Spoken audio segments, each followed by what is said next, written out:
Hi, I'm Gareth Green, and in this video I'm going to present 4 bars, 4 measures of rhythm with a simple question. Can you clap this rhythm? And you may want to begin by pausing the video at this point and trying to clap the rhythm. Come back and join me when you've had a go. Or you may think, well, I wouldn't have a clue how to do that, so there's not much point in trying. That's absolutely fine. That's why we're here thinking about this.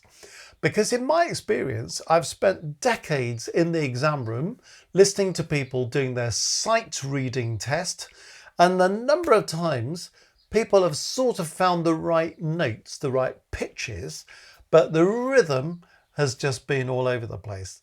It's absolutely amazing how many times that has happened. So people focus on the pitch of notes, they don't focus on the rhythm of notes. But we need to have some kind of method for working out what the rhythm is, because if you just look at this 4 measures, 4 bars of music, well, how do I know how to clap that rhythm? Common mistakes: people double the value of notes, they halve the value of notes. Even more common, people don't really think about the rhythm very much. They just proceed from one note to the next. And if it looks a bit kind of busier, they go a bit faster. And if it looks less busy, they hang around for a while. But it doesn't necessarily relate to where they are in the bar, in the measure, or to the pulse. Now, one thing that is a big help is the beaming, or the grouping of notes, is organized to help us think in beats. So have a look at this bar, this measure for a moment, perhaps the most complicated one in this 4 bar, 4 measure extract. And you notice if we just look at how the notes are beamed together or grouped together, there's one group there, there's another group here, there's another group here, and there's another one here. Now, this time signature is telling us that there are 4 beats in the bar, and the lower number is telling us that those are crotchet beats or quarter note beats. So we can now begin to see, this beaming, as we call it, is useful because beat 1 starts at the beginning of that group of notes, beat 2 starts at the beginning of the second group, beat 3 starts at the beginning of the third group, and beat 4 is sitting on its own there. Now, if we go through the rest of it, well, we can work this out, can't we? So the beginning, that's a note that fills up the first beat, because if it's a crotchet or a quarter note, and we're thinking there are 4 crotchets or 4 quarter note beats in every bar, every measure, well, there's 1 crotchet or 1 quarter note filling up 1 beat. Then the next note must be the start of 2, and those 2 notes, those 2/8 notes, well, they're taking the 2 halves of beat 2. Then we've got something on beat 3 and something on beat 4. When you do split a beat into 2 equal halves, like we've got in this case, one thing that's quite useful is to slip a little and in there. Because then when we're looking at that first bar, that first measure, we've got 4 beats. 1, 2, 3, 4. So there's a note for beat 1, there's a note for beat 3, there's a note for beat 4. So whatever's happening on beat 2, it's going 1, 2, 3, 4. What's happening on beat 2? We're dividing the beat into 2 halves. This is where the and comes in. 1, 2, and 3, 4. Now, if you find that difficult, you could put ands all the way. 1 and 2 and 3 and 4 and. But you see what I'm now trying to say? If you want to read a rhythm accurately, you need to know where the beats of every bar, every measure fall, and you need to know what falls inside those beats. So when we look at that second beat, we see it's got 2 notes. Those 2 notes are of equal value. So by going 2 and, we've effectively cut that second beat into 2 equal halves, haven't we? Okay, let's move on. In the second bar, the first note must come on beat 1. Okay, well, we've got 2 notes beamed together, so these 2 notes obviously take up the first beat, but this time they're not equal because that rhythm is not the same as this one. If you like, the first note's a little bit longer than this first note, and the second note's a little bit shorter than this second note. So you could sort of second guess it, couldn't you? But if you want to do it mathematically, that's worth 3/4 of a beat. That's worth 1/4 of a beat. So the and sort of comes in between the first note and the second note. A little bit more fiddly. Never mind, we'll look at it in a minute.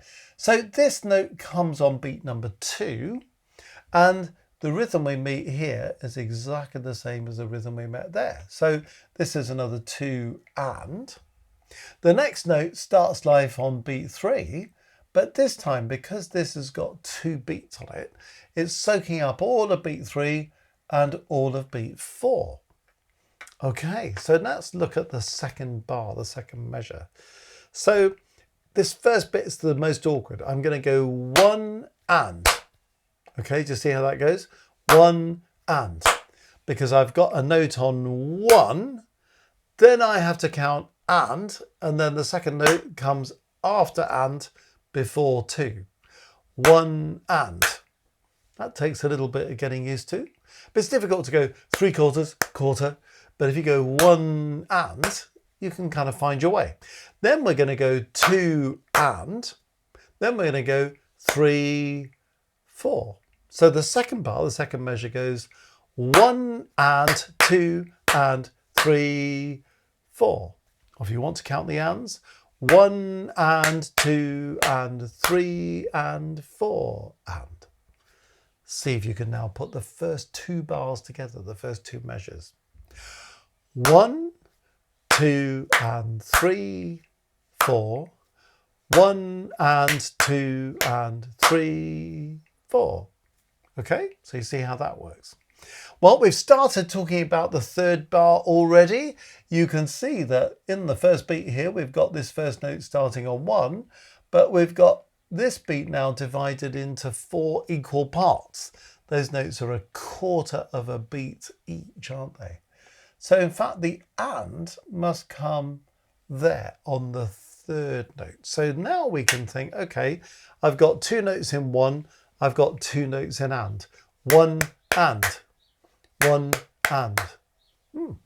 What happens on the second beat? It's another 2 and. So that's behaving exactly as we saw in those 2 places. Then when we get to this one, well, we've met that rhythm before. We met it over here, didn't we? So this is another 3, and then we're going to put an and in before the next note. So it's going to go 3 and. It's going to be one of those. And then the next note on 4. Have a think about the third bar, the third measure. Can we put this together? 1 and 2 and 3 and 4. Let's just do that again. 1 and 2 and 3 and 4.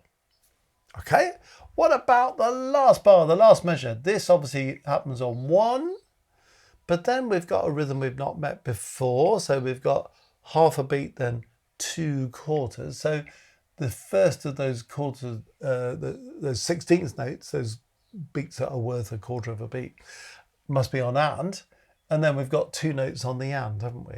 So that's going to go 1 and, 1 and. Then look, we've got this again. We've had it in every bar, haven't we, on the second beat. So there's a kind of anchor point there. It's useful to spot when that comes. And then this is the same as the end of bar 2, measure 2, where we're just going to put 2 beats. So the last bar, the last measure goes like this. 1 and 2 and 3, 4. Okay, can we clap the whole rhythm from the beginning? I'll count 4 for nothing. 1, 2, 3, 4. 1, 2 and 3, 4. 1 and 2 and 3, 4. 1 and 2 and 3 and 4. 1 and 2 and 3, 4. Now you might want to live with that and rehearse it with me as many times as you want to, but don't just try to learn it. Try to read it and think, okay, how does all this work? How do we do the maths of what's happening in each measure, in each bar? then how do we work out what's happening inside each beat? When does a beat divide into two, like it does in places like this? And when does a beat divide into four, like it does there? When does a beat divide into two but unequally? So we have a long note followed by a short note, or possibly vice versa. Or when do we have a rhythm that's got this, where you've got something happening on a beat and then two notes happening on the and? But if you work with these ands, it really helps you to nail down where the beats are and how the beats divide up, because this is the clue to learning to read rhythm. So learning to read rhythm is more than just knowing how many beats you have on a given note. You have to know how that relates to a pulse and how you switch between one rhythm and another. So it's a really important exercise for a musician to be good at. You know, whether you're just feeling a rhythm when you're improvising or playing, or whether you're reading a rhythm in a score, just knowing exactly what it is that you're doing with that rhythm, so it kind of makes complete sense to you.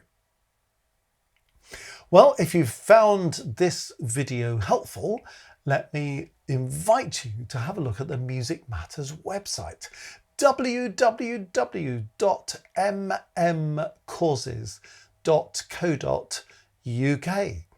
And on the courses there, if you click on courses on the homepage, loads of material there, you'll find something called Rhythm Bootcamp course. So if you're thinking, actually, yeah, this is something I need to get really good at now, have a go at the Rhythm Bootcamp course, because it goes through all this kind of stuff in much more detail, every single conceivable context you're likely to meet rhythmically. So by the end of it, you really know what you're doing with reading your rhythm. That will make you a more accomplished sight reader. It will make it faster for you to learn pieces of music, because you'll feel more confident about reading the rhythms, and everything will make more musical sense to you than just kind of doing rhythm by osmosis.